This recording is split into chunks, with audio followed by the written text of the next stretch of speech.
Naib Presiden UMNO Ismail Sabri Yaakob berkata beliau tidak bersetuju dengan ketetapan parti itu yang memecat dan menggantung keahlian beberapa pemimpin UMNO kerana terdapat kecacatan nyata dalam proses membuat keputusan. Menurut bekas Perdana Menteri itu, keputusan itu juga tidak mematuhi proses perundangan dan bertentangan dengan konsep natural justice seperti hak membela diri. Katanya tiada surat tunjuk sebab untuk yang dituduh mengetahui pertuduhan terhadap mereka dan tiada ruang diberikan untuk menjawab pertuduhan. Jika yang menuduh tidak berpuas hati, maka yang dituduh perlu dirujuk kepada pendengaran jawatankuasa disiplin bagi mempertahankan diri. Jika mereka didapati bersalah, jawatankuasa perlu memberi cadangan kepada jawatankuasa pengurusan UMNO dan membawa kepada majlis tertinggi untuk keputusan. Tetapi proses ini tidak dilaksanakan, katanya dalam satu kenyataan di Instagram.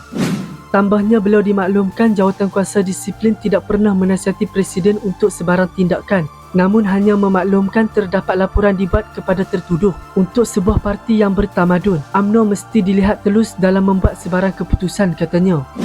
Sementara itu, pemecatan dan penggantungan beberapa ahli UMNO seperti diumumkan parti itu Jumaat lepas adalah sah di sisi perlembagaan UMNO, undang-undang dan peraturan, kata Ketua Penerangan UMNO Isham Jalil. Beliau berkata berdasarkan makluman Peguam UMNO dan mengikut perlembagaan UMNO, proses tindakan pemecatan atau penggantungan ahli hanya perlu dirujuk kepada majlis tertinggi sahaja.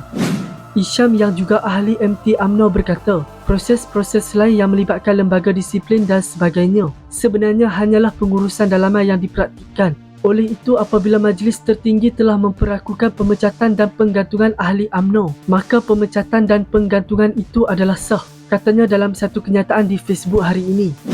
Isham berkata beliau yakin lembaga disiplin UMNO telah meneliti laporan dan bukti-bukti yang ada sebelum membuat keputusan, selain menekankan ahli MT UMNO tidak campur tangan dalam proses siasatan dan keputusan yang dilakukan. Tambahnya, Noh Khairi dan lain-lain masih boleh bertemu lembaga disiplin, membela diri dan merayu beberapa kali.